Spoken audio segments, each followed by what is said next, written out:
Tuhan Yesus. Oh Tuhan, semakin dekat.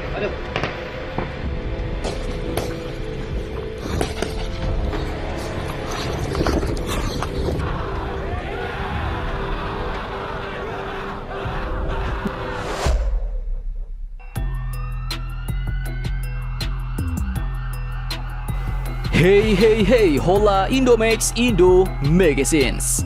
Nah, baru-baru ini telah santer tersiar kabarnya di mana-mana bahwa salah satu pasukan elit Indonesia yaitu Paskas dari TNI Angkatan Udara di Papua telah berhasil bertahan dan tak tumbang saat digempur oleh KKB selama kurang lebih 2,5 jam lamanya, bos. Dan bahkan yang lebih patennya lagi nih, mereka pun berhasil menyerang balik dan melumpuhkan satu anggota pasukan musuh yang akhirnya meninggalkan dunia ini dan pindah ke alam lain untuk selama-lamanya. Mantap, respect buat pasukan Paskas Indonesia ini ya bos. Dan harapannya, semoga semua pasukan yang bertugas, baik itu dari TNI maupun Polri, dapat menjalankan tugas dengan sukses, selamat, dan berhasil. Nah, lantas, seperti apakah kekuatan dari pasukan elit TNI Angkatan Udara ini?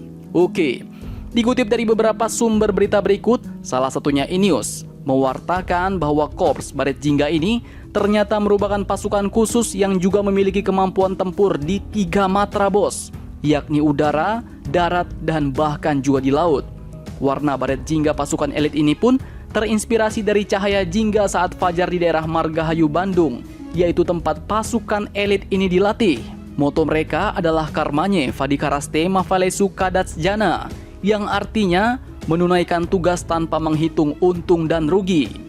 Nah, kita korek lebih dalam. Pasukan elit TNI Angkatan Udara ini sebenarnya terbagi-bagi lagi menjadi 6 spesialisasi khusus.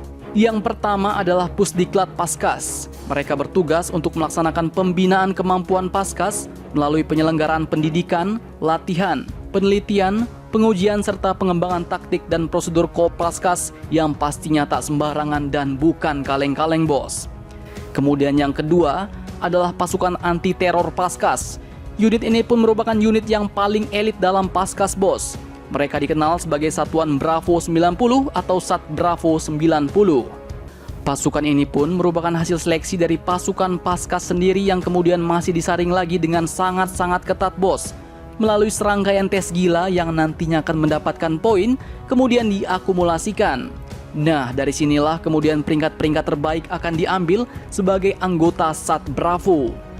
Meskipun mereka berasal dari matra udara, tapi Sat Bravo sangat menguasai matra darat dan laut. Untuk itu, mereka juga berbekal kemampuan menyelam yang tak kalah gila dari pasukan Katak, dan bisa menyerbu darat dengan berbagai macam tekniknya ala Sat Gultor ataupun Rider. Sat Bravo sendiri pun merupakan pasukan yang bisa ditempatkan di mana saja sesuai kebutuhan, bos. Nah, selanjutnya, yang ketiga adalah Detasemen Matra Paskas atau pasukan Den Matra. Detasemen ini bertugas melaksanakan operasi pengendalian tempur, pengendalian pangkalan, SAR tempur, dan juga jam master. Secara teknis, Den Matra akan bertugas menyiapkan dropping zone, landing zone, ekstrasi zone, serta mengendalikan penerjunan baik personel maupun barang di daerah operasi, serta memberikan bantuan dalam pelaksanaan bantuan tembakan udara atau BTU.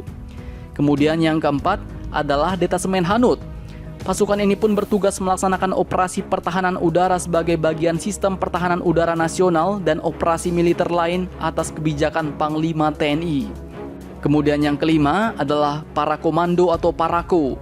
Batalion komando ini pun bertugas untuk melaksanakan operasi perebutan sasaran dan pertahanan objek strategis Angkatan Udara dalam operasi militer.